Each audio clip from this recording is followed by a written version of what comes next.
SS1 Introductory.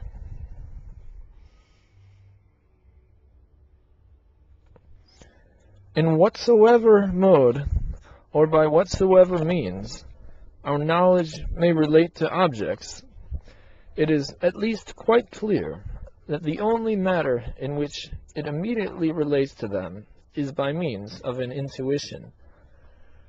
To this, as the indispensable groundwork, all thought points, but an intuition can take place only insofar as the object is given to us. This, again, is only possible, to man at least, on condition that the object affect the mind in a certain manner. The capacity for receiving representations, receptivity, through the mode in which we are affected by objects, is called sensibility.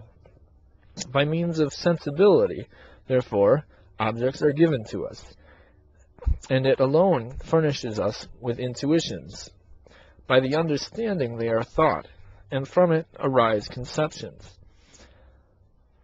But a thought must directly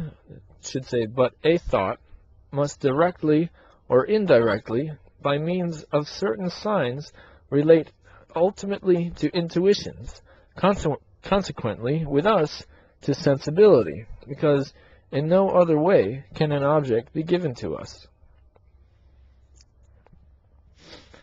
The effect of an object upon the faculty of representation, so far as we are affected by the said object, is sensation. That sort of intuition which relates to an object by means of sensation is called an empirical intuition. The undetermined object of an empirical intuition is called phenomenon. That which in the phenomenon corresponds to the sensation, I term its matter, but that which affects that the content of the phenomenon can be arranged under certain relations, I call its form. But that in which our sensations are merely arranged, and by which they are susceptible of assuming a certain form, cannot be itself sensation.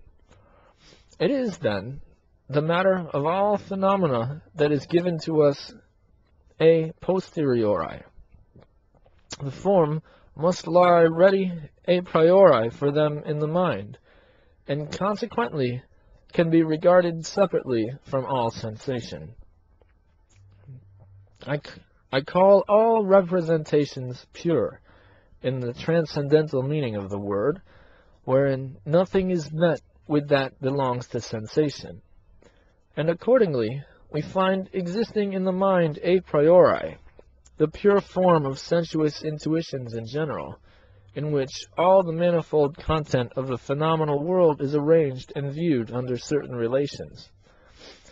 This pure form of sensibility I shall call pure intuition.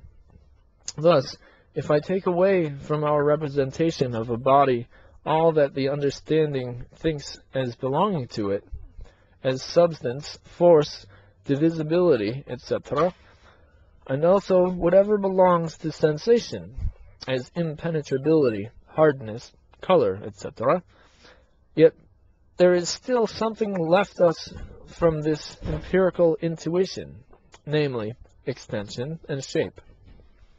These belong to pure intuition, which exists a priori in the mind, as a mere form of sensibility, and without any real object of the senses or any sensation. The science of all the principles of sensibility a priori I call transcendental aesthetic.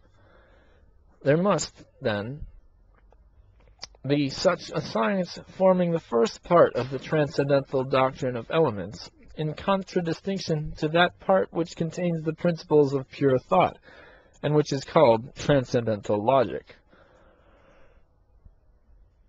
There's a note here on transcendental aesthetic that says, the Germans are the only people who at present use this word to indicate what others call the critique of taste. At the foundation of this term lies the disappointed hope which the eminent analyst Baumgarten conceived of subjecting the criticism of the beautiful to principles of reason, and so of elevating its rules into a science. But his endeavors were vain, for the said rules or criteria are, in respect to their chief sources, merely empirical, consequently never can serve as determinate laws a priori, by which our judgments in matters of taste is to be directed. It is rather our judgment which forms the proper test as to the correctness of the principles. On this account, it is advisable to give up the use of the term as designating the critique of taste, and to apply it solely to that doctrine which is true science, the science of the laws of sensibility, and thus come nearer to the language and the sense of the ancients in their well-known division of the objects of cognition into eotheta kai noeta, or to share it with speculative philosophy, and employ it partly in a transcendental, partly in a psychological signification.